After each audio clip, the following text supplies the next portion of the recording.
Assalamualaikum warahmatullahi wabarakatuh. Perkenalkan, saya Rifki Lovia Saputra. Di sini saya akan menjelaskan apa itu radiasi. Radiasi adalah pancaran energi dari suatu sumber ke lingkungan sekitar tanpa melakukan media perantara.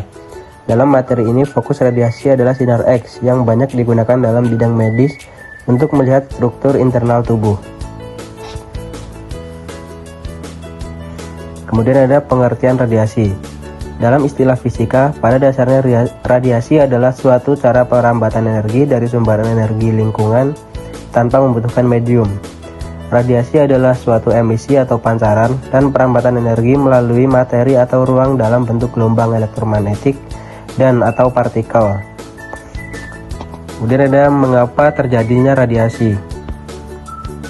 Radiasi muncul karena adanya atom yang tidak stabil. Atom tidak stabil memiliki ketidakseimbangan antara jumlah proton dan neutron pada intinya sehingga memiliki kelebihan energi. Untuk mencapai kondisi stabil, atom akan melepaskan energi tersebut dalam bentuk radiasi. Kemudian struktur atom Bohr. Menurut model Bohr, atom terdiri dari inti atom yang berisi proton dan neutron, serta elektron yang berputar mengelilingi inti.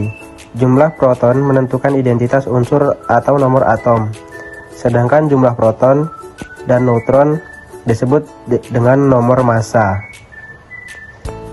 Kemudian ada atom stabil.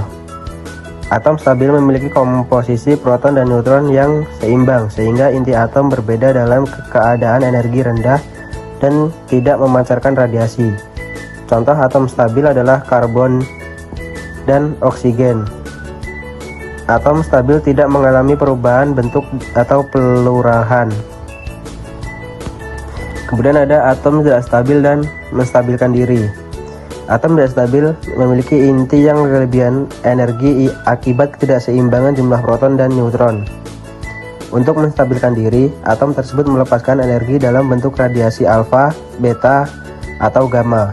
Proses pelepasan energi untuk mencapai kestabilan inilah yang disebut radioaktivitas.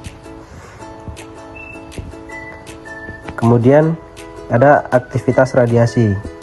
Zat radioaktif akan memancarkan radiasi secara bertahap hingga mencapai kondisi stabil. Lalu berkurangnya radiasi ditentukan oleh waktu paruh, yaitu waktu yang dibutuhkan zat radioaktif untuk berkurang menjadi setengah dari jumlah awalnya. Kemudian ada sumber-sumber radiasi. Sumber radiasi dapat berasal dari alam dan buatan. Sumber alami meliputi radiasi kosmik dan luar angkasa, radiasi terestrial dan korak bumi seperti radon, dan radiasi dari dalam tubuh seperti kalium 40. Sumber buatan termasuk pesawat sinar X dan reaktor nuklir. Sumber radiasi alam. Sumber radiasi alam ada 3. Yang pertama, sumber radiasi kosmik, yaitu partikel dan sinar yang berenergi tinggi. Bergantung pada ketinggian, radiasi semakin besar apabila posisinya semakin tinggi. Dipengaruhi oleh medan magnet bumi, karena medan magnet bumi di daerah kutub lebih kuat, maka radiasi yang diterima di kutub lebih kecil daripada di daerah khatulistiwa. Yang kedua ada sumber radiasi terestrial, dipancarkan oleh radionuklida di dalam kerak bumi dengan waktu baru berorder miliar tahun.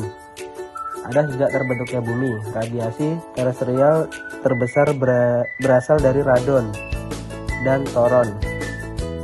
Bergantung kepada konsentrasi sumber radiasi di dalam kerak bumi. Yang ketiga ada sumber radiasi dalam tubuh. Berada di dalam tubuh manusia sejak dilahirkan atau masuk ke dalam tubuh manusia melalui makanan, minuman, pernafasan atau luka. Terutama diterima dari radionuklida C14, H3, K40, radon. Kemudian ada jenis-jenis radiasi. Jenis-jenis radiasi berdasarkan massa. Radiasi elektromagnetik tidak memiliki massa dan merambat dalam bentuk gelombang, contohnya sinar X. Sedangkan radiasi partikel memiliki massa karena berupa partikel yang dipindah, contohnya partikel alfa dan beta.